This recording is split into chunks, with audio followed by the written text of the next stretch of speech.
O encontro que a gente vai estudar nessa noite é o encontro de Natanael com Jesus. Não há tantas informações nos evangelhos sobre Natanael, só tem 2 lugares.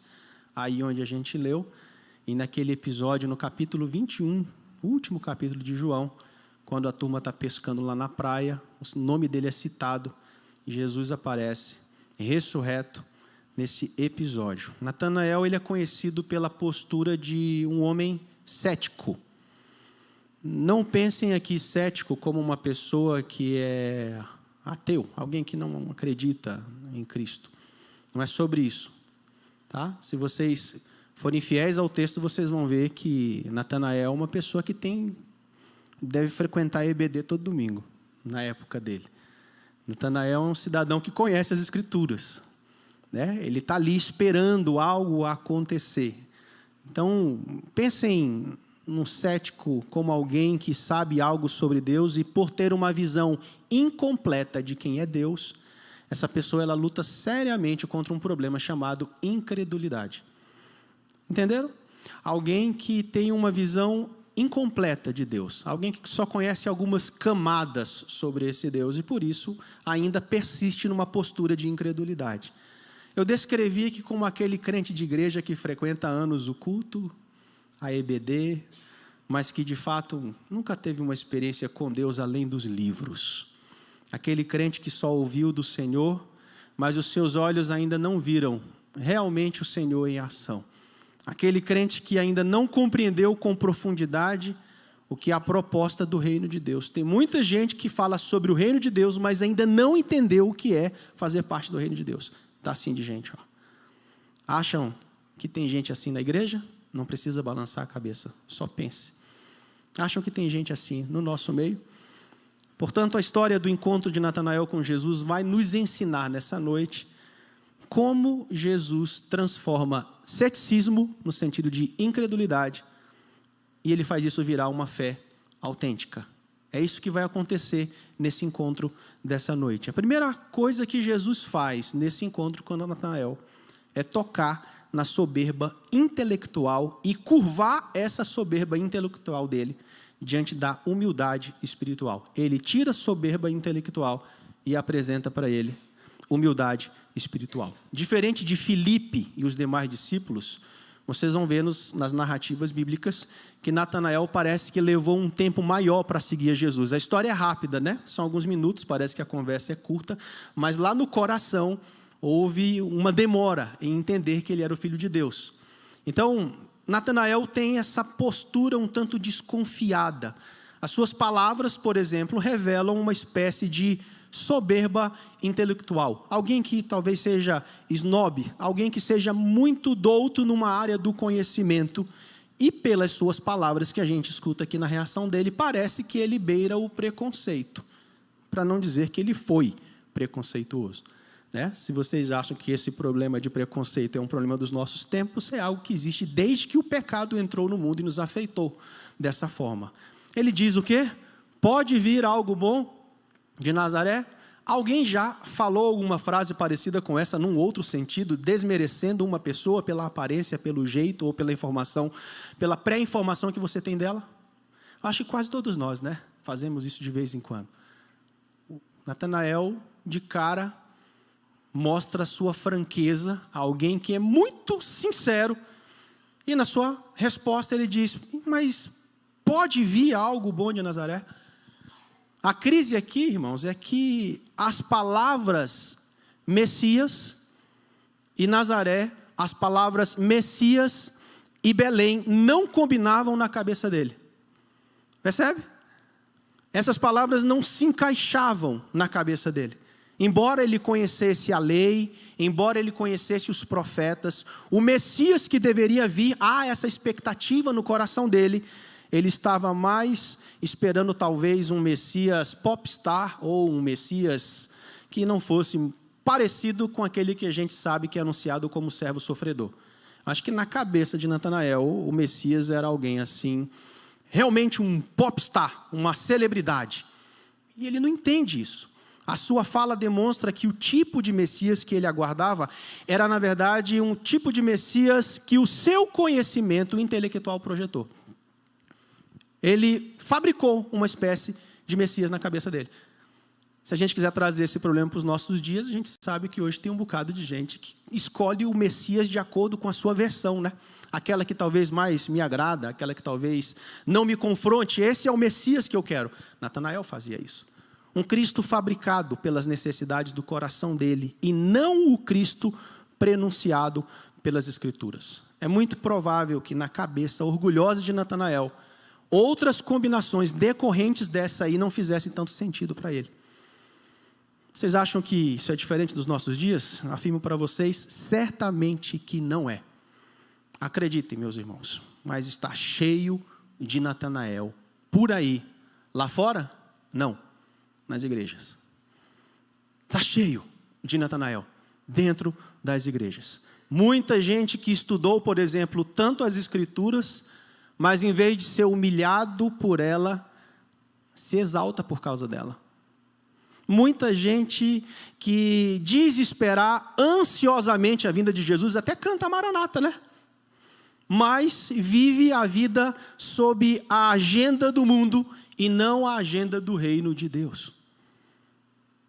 Muita gente que diz querer a vontade de Deus, a gente até ora o Salmo 37, verso 5, entrega teu caminho ao Senhor, confia nele, mais o fará. O verso 4, agrada-te do Senhor, ele satisfará os desejos do teu coração. A gente ora isso, a gente tem isso fincado muitas vezes na nossa frente, mas a gente não quer lá no fundo a vontade de Deus. Sabe por quê? Porque a gente não espera, a gente se precipita, a gente se antecipa e se desespera e por fim faz a nossa vontade, que não é boa, não é perfeita e não é agradável. Irmãos, na pós-modernidade, esse tempo que a gente está vivendo aí, há vários apelos que nos incentivam a repetir a postura de soberba intelectual de Natanael. A gente não precisa ir muito longe. Nós vivemos por aí um grito, não é mais velado, mas é um grito mesmo de uma cultura pelo extraordinário. Um desejo incessante pelo extraordinário, um desejo pela erudição. Não tem problema algum você ter erudição, mas tem gente que coloca o coração na erudição de alguém, por exemplo. Vivemos um tempo de performance, que palavra perigosa. Uma palavra que talvez, se a gente for sincero com o texto bíblico, com as características de Jesus, não combina. Eu não vejo Jesus ali tentando demonstrar performance, relevância, a cultura do engajamento, a cultura da numerolatria. Já ouviram falar disso? Numerolatria é assim, se a igreja está crescendo, significa que a coisa está indo bem. Eu não sei se é assim não, hein? Eu acho que o desafio aumenta quando a igreja cresce. Parece que a gente fica até mais distante do outro. Tenho essa suspeita. Do tudo é top. Estava me observando esses dias. E observando o meu vocabulário. Mateus 12, 34 fala que a boca, ela expressa aquilo que o coração está cheio. Observa. Quantas vezes você fala que é top tal coisa? Não tem problema ser top, até porque o céu realmente ele é top. É algo extraordinário. Mas é isso que passa na nossa mente, é isso que passa no coração, aquilo que fisga a minha mente, o meu coração, aquilo que eu coloco a minha confiança, o meu tesouro, é algo que sempre é top. Não me lembro de falar tanto essa palavra como numa cultura como a gente está vivendo hoje. Fico perguntando onde estão as marcas do Messias de Nazaré aí. Está vendo como é mais fácil criticar Natanael? Crucificá-lo, mas muitas vezes repetimos essas atitudes que não combinam com a característica do nosso Senhor e Salvador Jesus Cristo. Muitas vezes nós não reconhecemos porque nós esperamos um outro tipo de Messias. Nós fabricamos um outro tipo de Cristo, um outro tipo de Redentor, aquele que se adequa às minhas atividades, aquele que se adequa aos meus desejos. E a gente repete a mesma coisa. Vou confessar algo para vocês aqui, pensei várias vezes sobre isso, mas tem 3 meses que eu estou sem rede social. Você pode ter a sua, não tem problema. Se você souber dominar, que eu acho que é uma linha muito fina, a gente vive um tempo de guerra dos espetáculos. Espetáculos e espetáculos. E muita gente se desconcentrou do principal espetáculo, que é a morte e a ressurreição de Jesus. Eu saí das redes sociais, primeiro porque eu estava doente. Eu comecei a observar que eu cheguei ao ponto de me autopostar. Já fizeram isso? Alguém marca você e você se autoposta. Você se autorrepresenta. Cheguei nesse nível. E fiquei pensando, se Jesus estivesse nos nossos tempos, será que Jesus, depois de ter sido postado por alguém, faria 5, 6, 7, 8 postagens sobre ele mesmo? O que tem por trás disso? Eu sei o que tem porque eu passei por isso. É alguém querendo ofuscar a imagem de Deus. João 3,30 funcionava para mim na teoria. Sabe o que está escrito lá? Que ele cresça e eu suma. Para um coração que quer aparecer o tempo todo, que eu suma. Não combinava. Eu fico pensando, basta você olhar suas redes sociais, quantas pessoas fazem esse movimento tentando projetar a sua própria imagem. Na aula essa semana, nos nossos estudos, um professor comentou com a gente que, infelizmente, irmãos, a motivação de muitos alunos novos que estão entrando, por exemplo, hoje nos seminários, quando eles fazem aquela entrevista inicial, mas por que você quer estudar? Como é que você se vê daqui a 5 anos, daqui a 10 anos, esse estudo de mestrado que você vai começar hoje, como você se vê daqui a algum tempo? Os professores disseram que a resposta, geralmente, da turma de 26, 27, 28, 30 anos é dizer assim, eu quero ter escrito pelo menos 30 livros nos próximos anos. Essa é a resposta. E o professor disse, olha, eu acho que você escolheu o seminário errado. Porque aqui a gente estuda para daqui a 10 anos estar orando mais. A gente estuda muita teologia aqui. Mas é para a gente ser mais compassivo. É para a gente ter mais compaixão das pessoas. A gente estuda aqui teologia para servir mais. E aqui não é sobre não estudar. Nós temos que estudar. A palavra diz isso para a gente. Temos que nos aprofundar na palavra. Mas onde está o nosso coração por trás disso? Natanael era um cidadão que tinha uma soberba intelectual, com pouco que ele conhecia. Mas ele tinha uma soberba intelectual. Irmãos, se o seu conhecimento, que foi o próprio Deus que lhe deu, seja a biologia, seja a pedagogia, seja a sociologia, seja a antropologia, seja a epistemologia ou qualquer outra teologia, se não se curvar diante da teologia, é vão. É vão. Se não se curvar diante da maior ciência, é vão. E cuidado para não fazer da própria teologia sua idolatria. O Francis Chan, no seu livro Louco Amor, diz o seguinte, acompanha ali atrás. Não é a dúvida científica, o ateísmo, o panteísmo ou o agnosticismo que em nossos dias e na terra tem mais chance de extinguir a luz do Evangelho. Sabe o que é? É essa prosperidade orgulhosa, sensual, do egoísta e arrogante, de gente que vai à igreja, mas que tem o coração vazio. Primeiro toque que Jesus promove no encontro da vida de Natanael, neste caso, Jesus não apareceu ainda para ele, mas usou a vida de Filipe, foi curvar a sua soberba intelectual às marcas da humildade espiritual próprias do Messias de Nazaré. Como isso acontece, irmãos? Simples, quando Filipe diz a Natanael, qual foi a declaração dele? Qual foi a resposta dele? Tá bom, venha e veja com seus próprios olhos. A diferença aqui, meus irmãos, da virada de chave de Natanael para Filipe, é que Filipe fez aula de teologia, classe de doutrina, conferência de tudo que nós oferecemos de bom na igreja, mas Filipe fez todo esse conhecimento descer para o coração. Não foi difícil para Filipe conhecer o Messias de Nazaré. Por quê? Porque ele já vinha aguardando alguém sendo fiel ao pensamento das Escrituras. Ele já estava muito conectado com essa realidade que aconteceria. Filipe, ele saiu do academicismo para a teologia prática. Olha que coisa bonita nessa cena que a gente viu. Filipe, ele viu o Verbo encarnado. Ele reconheceu Jesus porque o seu coração se rendeu às marcas do Cristo prenunciado nas Escrituras. Que Cristo é esse? Quais são as marcas de Cristo prenunciado nas Escrituras? Você sabe dizer isso? Ele é maravilhoso, diz lá. Ele é conselheiro, ele é Pai da eternidade, ele é príncipe da paz.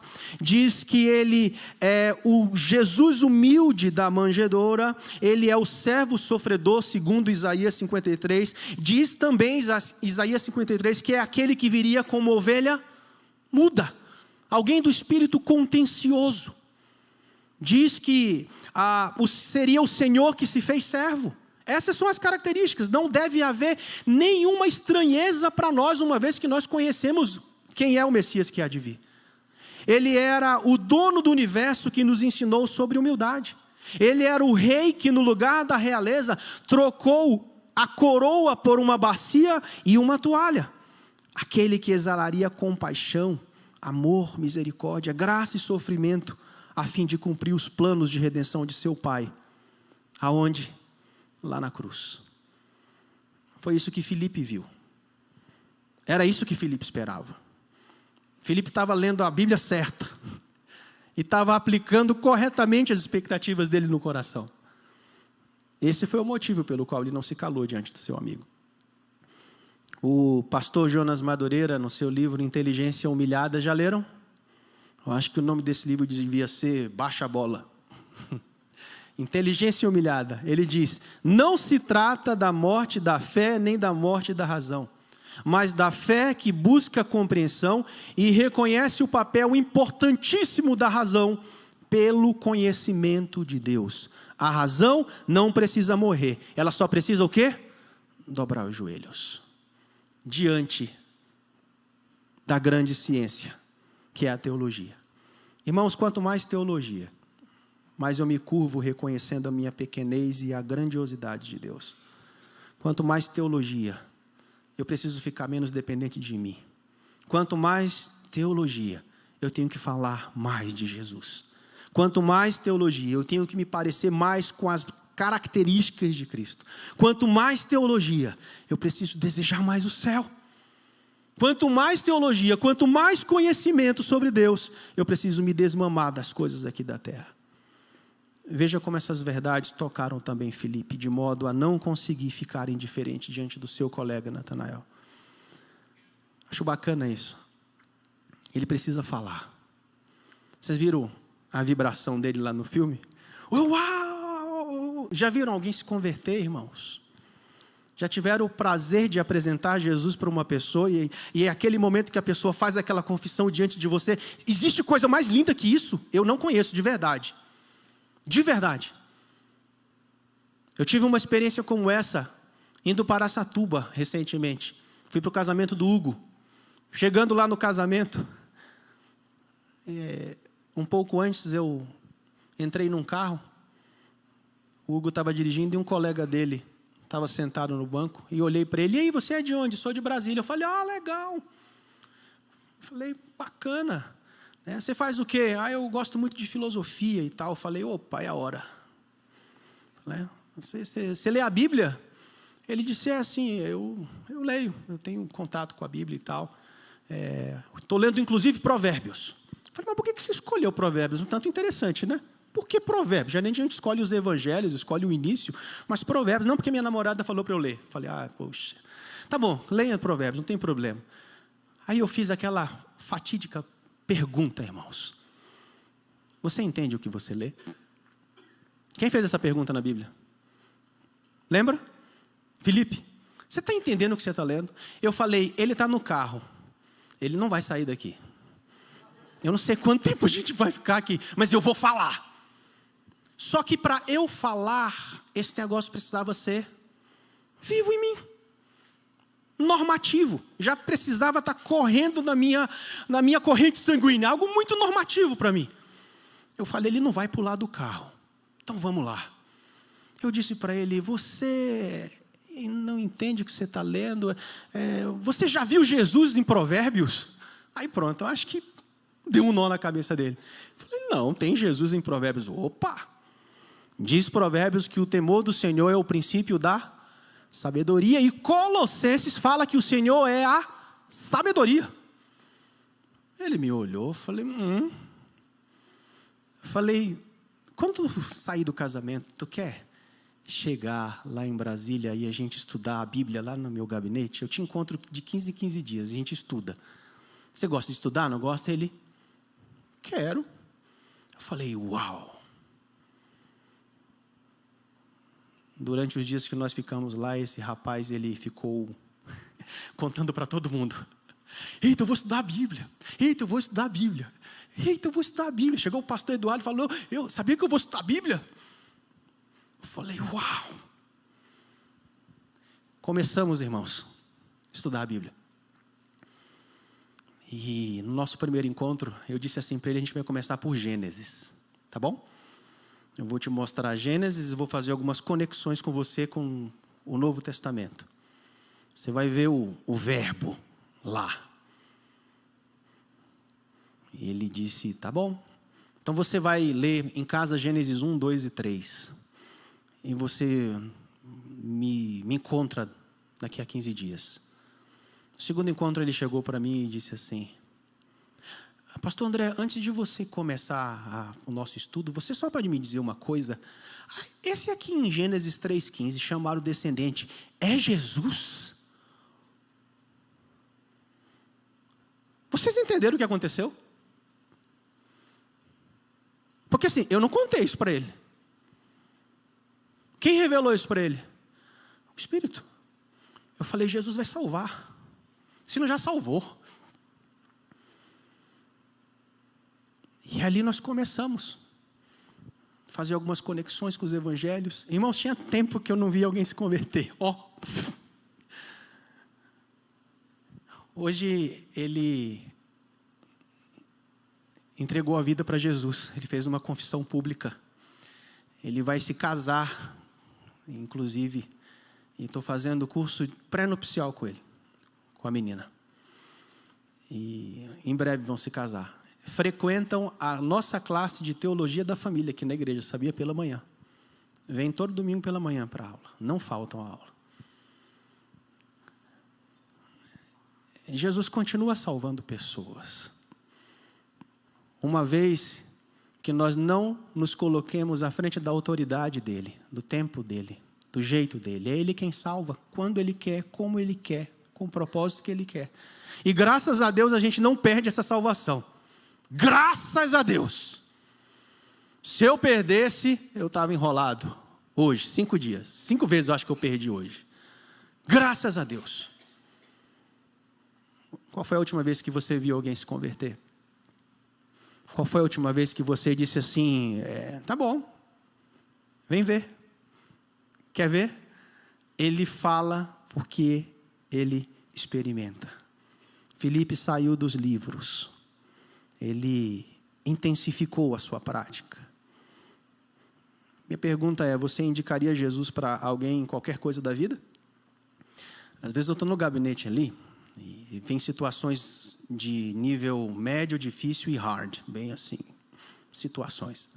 Situações de nível hard, eu preciso, literalmente, lembrar que Jesus venceu a morte e Ele ressuscitou. E isso tudo é muito real sobre a minha vida. Eu preciso aplicar isso sobre áreas deficitárias do meu coração. E essa, irmãos, por mais que eu tenha o estudo, a orientação de Deus, a habilidade, o dom que Ele nos concedeu, não existe uma verdade maior que me capacita a olhar para uma pessoa, na situação que for, e dizer para ele, tem jeito, porque Jesus venceu a morte.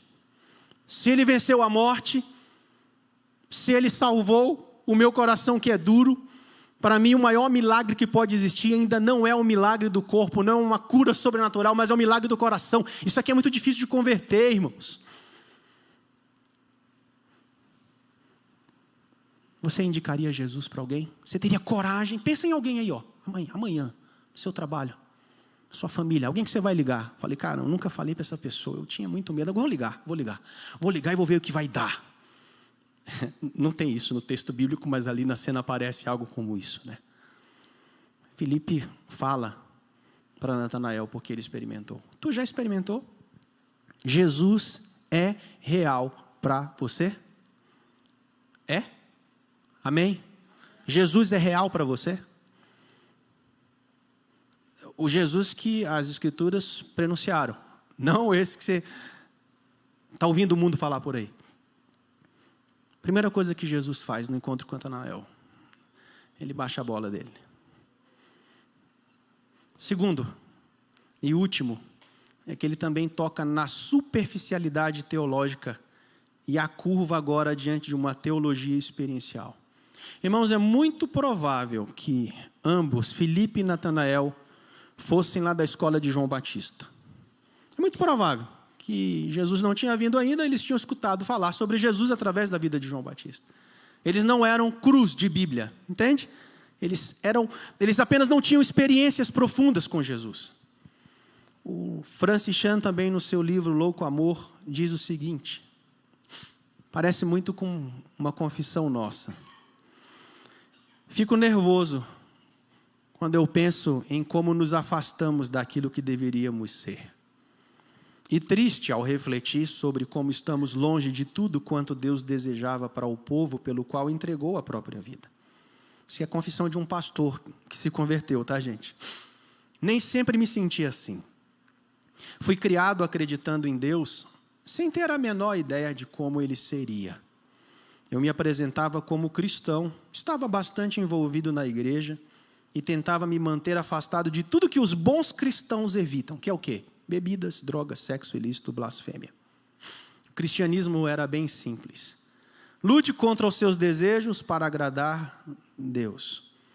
E toda vez que eu cometia um erro, o que acontecia com frequência, saía por aí me sentindo culpado e distante de Deus.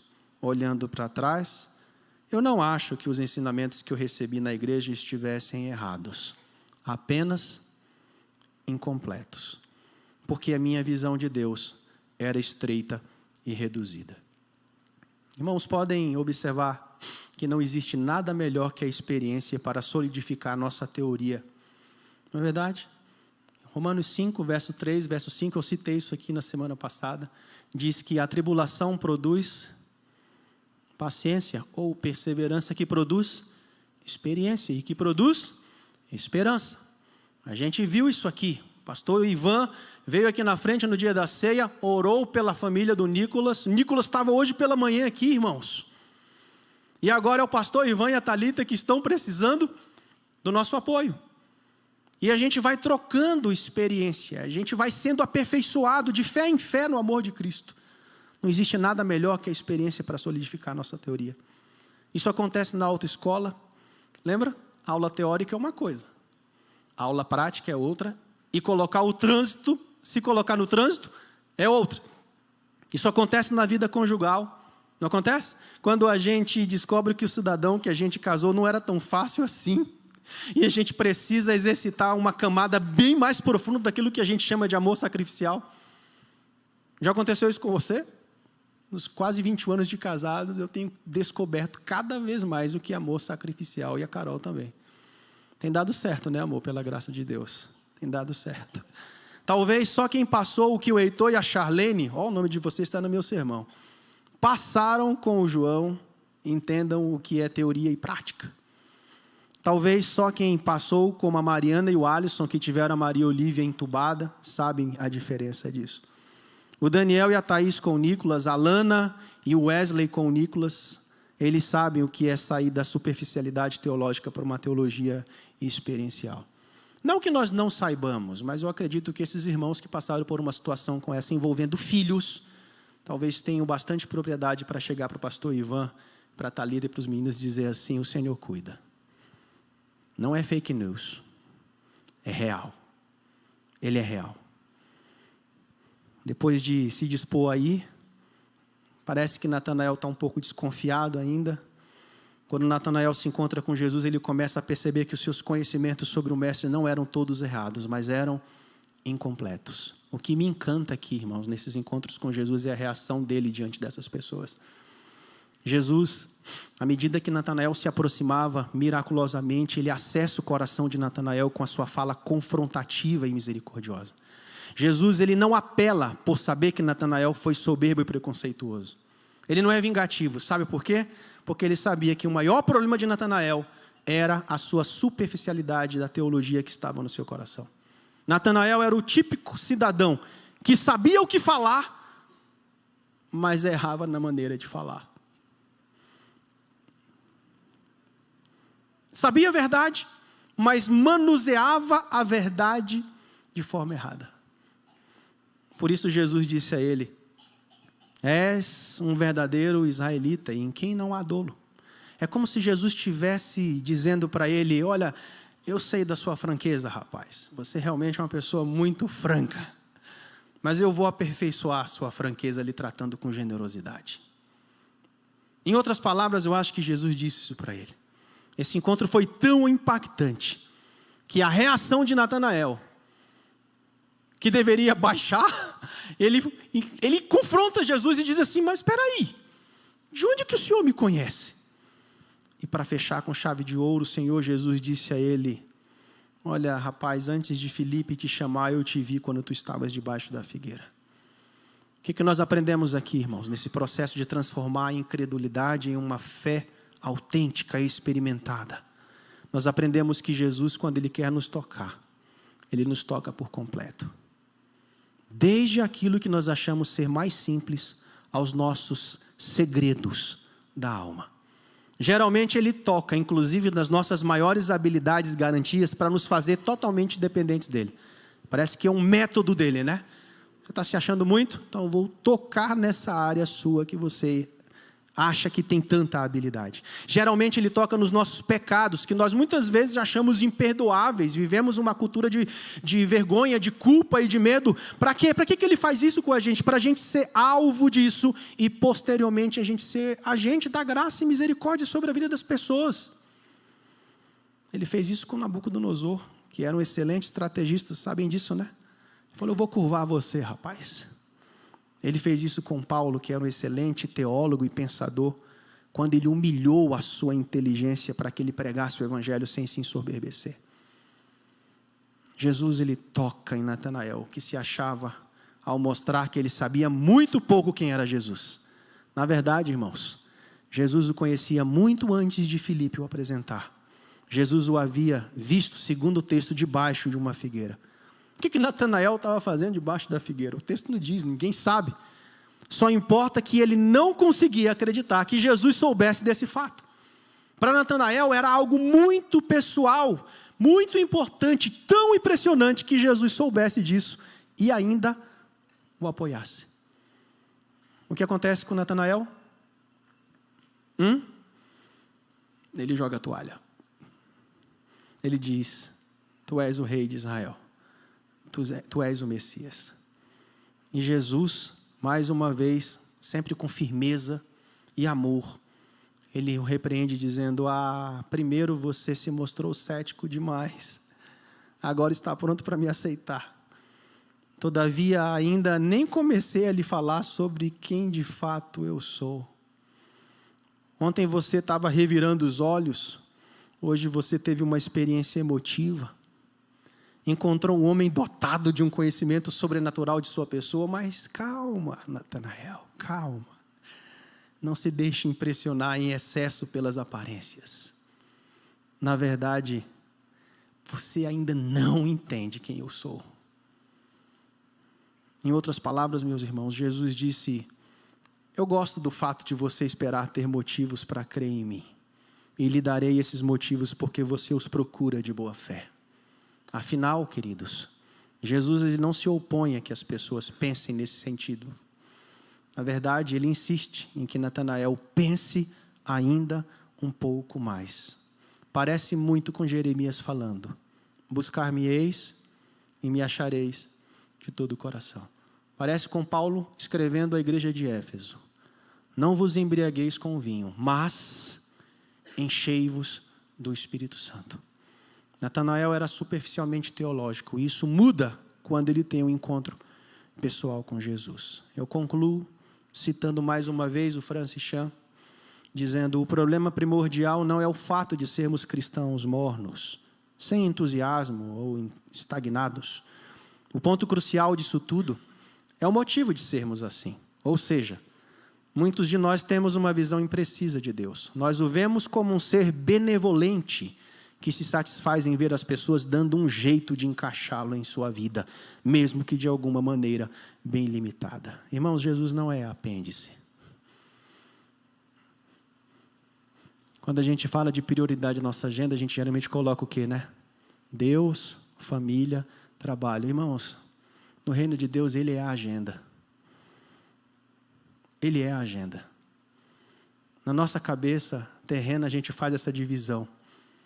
Mas isso é Mateus 6,33. Buscai, em primeiro lugar, o reino de Deus. E a consequência vem aí. Deus é a agenda. Ele precisa ser a nossa agenda. Eu concluo o sermão dessa noite lhes dizendo que se temos sido um tipo de Natanael na nossa caminhada cristã, incrédulos, soberbos intelectualmente e teologicamente superficiais, Jesus pode nos dar uma fé autêntica. Jesus pode nos dar um espírito de humildade como o dele. E Jesus pode nos dar uma teologia profunda e muito prática sobre quem ele é. Talvez você diga, como um dia minha filha aflita por não conseguir ver Jesus. Sabe aquelas crises de fé de 14, 15, 16 anos? Ela me disse: pai, eu não consigo ver esse Jesus. Eu vejo o senhor pregando, vejo o senhor falando, vejo vocês orando, mas eu não consigo ver. Como pela graça dele também, irmãos, eu já tinha o visto e antes eu também não conseguia vê-lo. Com muita misericórdia eu disse para ela: filha, não é sobre ver, é sobre viver. Se você viver, você vai ver. Eu peço misericórdia ao Senhor sobre as nossas vidas hoje, irmãos.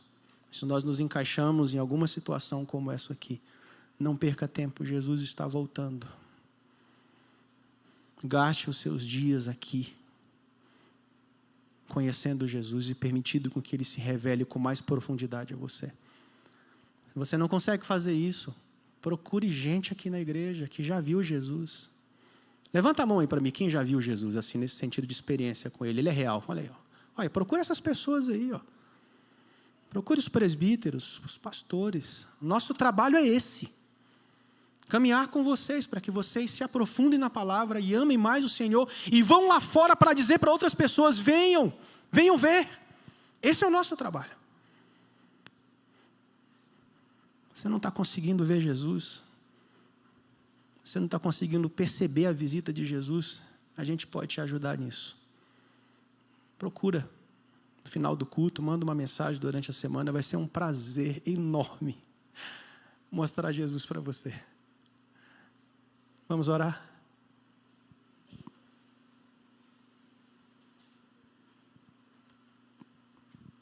Ora um pouquinho aí, responde ao Senhor essa mensagem.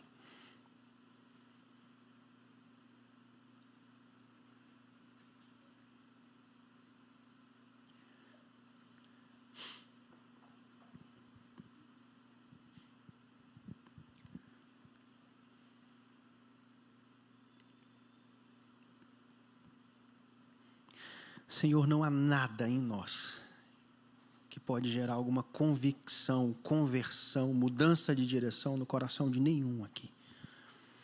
Essa obra é exclusiva do Teu Espírito. Ela faz isso. Eu peço ao Senhor que pela Tua misericórdia, se há alguém entre nós que ainda não viu o Senhor de perto, que o Senhor se mostre, que o Senhor se revele a ele ou a ela.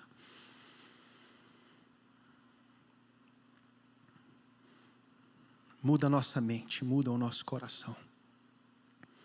Que não seja estranho para nós pensar nas características de Cristo como Ele foi prenunciado. Que não haja nenhum tipo de soberba no nosso coração, pelo contrário, que a Tua palavra nos humilhe. E ao mesmo tempo ela nos encoraje.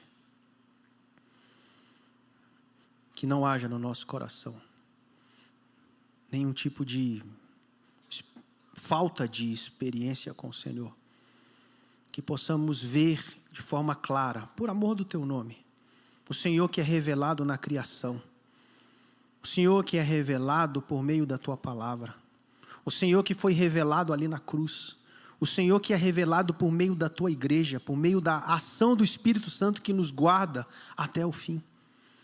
Abre os nossos olhos, Senhor. Se há alguém aqui entre nós que está morno, que o Senhor aqueça.